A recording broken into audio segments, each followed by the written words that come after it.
Bien, nosotros decíamos anteriormente, cada uno de estos elementos o partes van a ser predominantes de momentos históricos particulares, del siglo XVIII, los civiles del siglo XIX, los políticos y del siglo XX,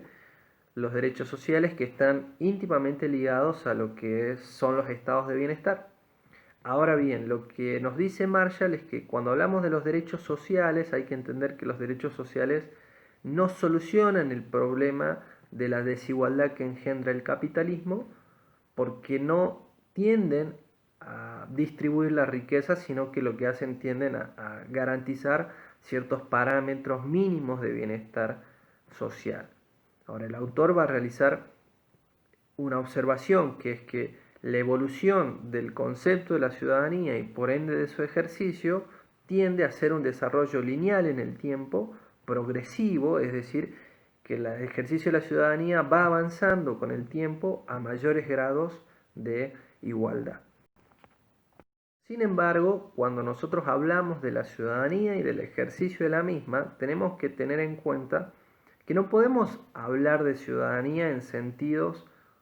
en elementos o en partes independientes. No podemos entender la ciudadanía solo en su sentido civil o solo en su sentido político o solo en su sentido social, sino que la ciudadanía en su conjunto está íntimamente vinculada entre estas tres dimensiones y a su vez también no hay que olvidarnos de la dimensión económica porque dependiendo de la condición material de un individuo, es decir, dependiendo de la capacidad de satisfacer sus condiciones materiales, el ejercicio de la ciudadanía va a ser mayor o menor. Por lo tanto, es importante, nos dice Marshall, es poder entender la ciudadanía o el ejercicio de la ciudadanía, desde su contexto, desde la cultura, desde las sociedades particulares en las que cada uno de estos emerge, es decir, cómo se manifiesta el ejercicio de la ciudadanía dependiendo del momento y dependiendo de las sociedades.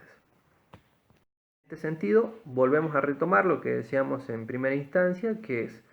que la ciudadanía como ejercicio y como concepto es histórico, por lo tanto hay que entenderlo dentro de este proceso de cambio, de transformación, entender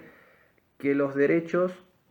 que van incorporados dentro de la condición de la ciudadanía, dentro de su ejercicio, no son lineales, el desarrollo de los derechos se da de manera contextual, de manera histórica y de manera diversa, pero lo importante acá no es entendernos, dice el autor, la ciudadanía solo en términos de derecho y obligaciones, sino tratar de incorporar herramientas cívicas que nos permitan problematizar, complejizar y avanzar en posibles soluciones a la hora de entender las complicaciones que se desprenden desde el ejercicio de la ciudadanía. Iris Young, que es una teórica política estadounidense, ha trabajado muy bien sobre las desventajas que se producen desde el ejercicio de la ciudadanía y ella entiende que hay grupos o sectores dominantes que siempre terminan por imponerse en relación al resto de la sociedad y generan estas situaciones de desigualdad, es decir, mujeres, niños y ancianos terminan realizando un ejercicio de su ciudadanía de manera desigual en relación a otro grupo o a otros sectores. Por lo tanto,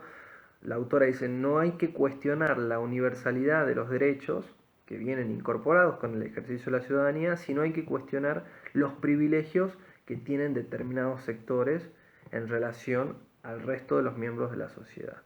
Por eso es muy importante, algunos autores hablarán de la ciudadanía multicultural o de la ciudadanía pluricultural y dividen en grupos o sectores, según etnia, según condición social, según nacionalidad. Entonces, en ese sentido hay un gran abanico y hay grandes posibilidades de pensar y de repensar la ciudadanía, el ejercicio de la misma y sus cambios y permanencias a lo largo del tiempo.